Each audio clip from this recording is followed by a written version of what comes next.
வணக்கம். நான் டாக்டர் ராமநாதன் அர்ச்சுனா. தற்போது சில நிமிடங்களுக்கு முன்னர் எம்பி ராதாகிருஷ்ணன் வேலுச்சாமி அவர்கள் என்னுடன் தொடர்பு கொண்டார். நான் முதல் ஏற்கனவே உங்களுக்கு சொல்லியிருக்கிறேன், எங்களுடைய opposite lead honourable Sajith Premadasa அவர்களை நான் பாராளுமன்றத்தில் சந்தித்திருக்கிறேன் என்று. மறுபடியும் அவர் என்னை சந்திக்க வேண்டும் என்று தெரிவித்திருக்காக சொல்லியிருக்கிறார். அதற்கு உரிய பதிவை நான் டைப்பிங் அதாவது எழுத்து பதிவிலிட்ட போது சில புத்திஜீவிகள் அதை ஒரு இதாக சொல்லியிருந்தார்கள், கமெண்ட் பண்ணியிருந்தார்கள். அவர்களுக்கான பதிவு இது. எப்படி வசதி? நான் ராதாகிருஷ்ணன் எம்பி பேசுறேன். Good morning sir. என்ன தெரியுமா? தெரியும் சார். நான் டிவியில பாத்துருக்கிறேன். கதைக்கிறதுக்கு கிடைச்சிருக்கு சார். தேங்க்யூ. சொல்லுங்க சார். எஜுகேஷன் மினிஸ்டரா இருந்தேன், ஸ்டேட் எஜுகேஷன் மினிஸ்டர் தான். அப்ப ஜஃப்னால நிறைய வேலை செஞ்சிருக்கேன். Okay sir. ஓகே. உங்களோட சஜித் பிரேமதாஸ் ஒருக்கா பேசணும்னு சொன்னாரு. சார் நம்பர் என்னோட இருக்கு மொபைலுக்கு. கனதரம் அடிச்சேன் நேற்று கேகாலில வரைக்கல. நான் கார்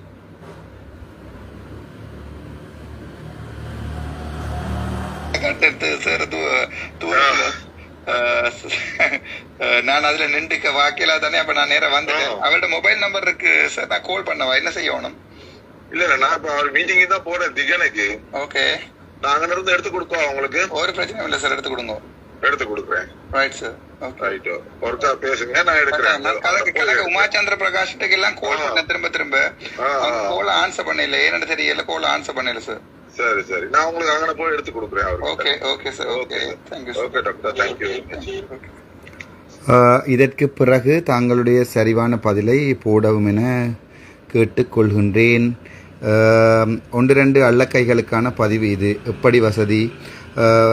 எம்பி ராதாகிருஷ்ணன் அவர்கள் என்னை மன்னிக்க வேணும். ஏனென்றால் நான் ஒரு பொதுமக்களிட பிரதிநிதியாக தான் எப்போவுமே சந்திப்பேன். ஆதலால் பொதுமக்களிட கருத்தை கேட்டு அதை தங்களுக்கு நான் சொல்லுவது மட்டும்தான் என்னுடைய வேலை. சாதாரணமான ஒரு வைத்தியர் மட்டுமே. ஆதலால் பொதுமக்களுடைய கருத்தை சேகரித்து கொண்டு நான் மறுபடியும் எங்களுடைய எதிர்க்கட்சி தலைவர் சஜித் பிரேமதாஸ் அவர்களை கட்டாயம் சந்திப்பேன்.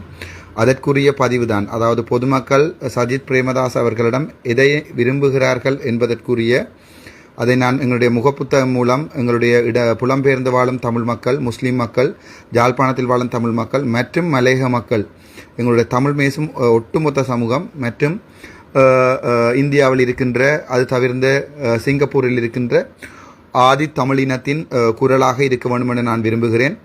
ஆதலால் நான் இந்த தொடர் பதிவை இட்டிருக்கிறேன். அதற்காக என்னை மன்னிக்கவும். இதில் நாங்கள் ஒன்றும் பிழையாக கதைக்கவில்லை. ஆதலால் இந்த பதிவின் மூலம் மக்கள் ஒரு நம்பிக்கை ஏற்படுத்தி இதில் எனக்கு அவர்கள் தங்களுடைய பின்னூட்டல்கள், ஃபீட்பேக்கை தருவார்கள். அதை நான் ஒரு மக்கள் பிரதிநிதியாக தங்களிடம் கொண்டு கதைக்க விரும்புகிறேன். ஏனெனில் ஆல்ரெடி ஒரு தடவை அனுர குமார திசாநாயக் அவர்களுடன் நான் கதைத்த ஒளிப்பதிவு ஒன்றை அவருடைய கீழே ஒர்க் பண்ணுகின்ற ஒரு டாக்டரால் ரெக்கார்ட் பண்ணி எனக்கு அனுப்பி, நான் திருப்பி அவாக்கும் அனுப்பி, அதுக்கு பிறகு நான் அவார்டு ஒரு சின்ன போர்ஷன் ஒன்று ரிலீஸ் பண்ணதால், அது தவிர அதுக்கு பிறகு என்னை பற்றி களங்கங்கள் ஏற்படுத்தினதால் நான் அவார்டு ஆடியோவை ரிலீஸ் பண்ணினான்.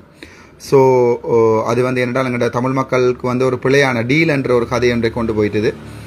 நானும் அதே மறுபடியும் தான் ஓப்பன் டீல் என்று சொல்லுவோம் சார். நாங்கள் ஒரு ஓப்பனாக, அதாவது வெளிப்படைத்தன்மையானதாக இருப்போம். எனக்கு எந்த விதமான இதையும் நான் கேட்க போகிறதில்லை.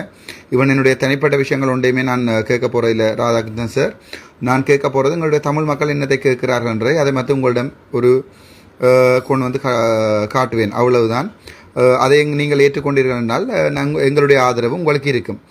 இன்று நீங்கள் பார்த்தீர்களானால் நேற்று ரணில் எங்களுடைய மதிப்புமிகு ஜனாதிபதி ரணில் விக்ரமசிங்க அவர்களுக்கு அவர் என்னை அழைத்திருந்தார். அவருடைய செல்லார் என்னை அழைத்திருந்தார்.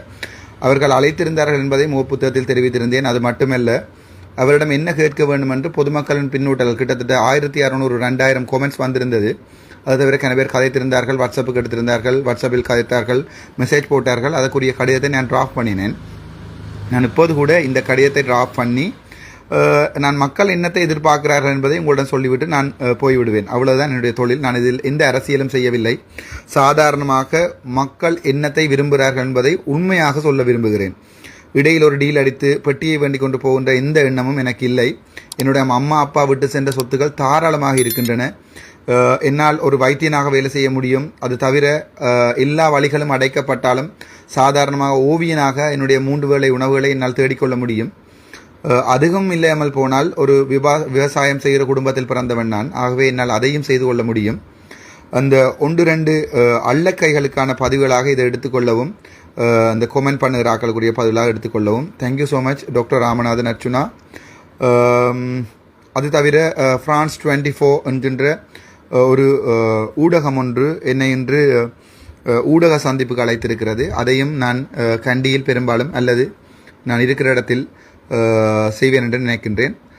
Thank you so much. இனிமேலாவது உங்களுடைய அளவிற்கு என்னை எடை போடாமல் மக்களின் தேவைகளை புரிந்து கொள்ளவும், இந்த வேலையை நான் செய்யாமல் விட்டு போனால் இன்னொருவர் செய்வதற்கும் ஆக்களை தேடிக்கொண்டிருக்கிறேன். அது தவிர்ந்த இப்போது எனக்கு சரியான ப்ரெஷர் ஒன்று இருக்குது. ஸோ அதே எனக்கு ஹெல்ப் பண்ணக்கூடிய ஆக்கள், நல்ல உண்மையான ஆக்கள், ஒவ்வொரு அரசியல்வாதிகளின் பின்னூட்டல் இல்லாமல் நியாயமான நல்ல ஒரு இளைஞர் அணியை தேடிக்கொண்டிருக்கிறேன். யாராவது எனக்கு நம்பிக்கையானவர்கள் என்னோட கதைத்தால் நான் அவர்களை சேர்த்துக்கொள்வேன். 3 நேரம் ஒன்றாக உண்டு ஒரு இடத்தில் நின்று ஒரு கட்டமைப்பை உருவாக்கி, கட்டமைப்பு என்று சொல்கிறது போராட்ட கட்டமைப்பு அல்ல, ஒரு அரசியல் கட்டமைப்பை ஏற்படுத்துவோம் என்பதுதான் என்னுடைய நம்பிக்கை. முஸ்லீம் சகோதரர்கள் கனவேர் நீங்கள் உங்களுடைய ரியாக்ஷனை பார்த்தேன். இப்போது உங்களுடைய ரியாக்ஷனுக்கு நாங்கள் பார்க்கிறோம். இதுதான் தமிழன் எப்படி வசதி.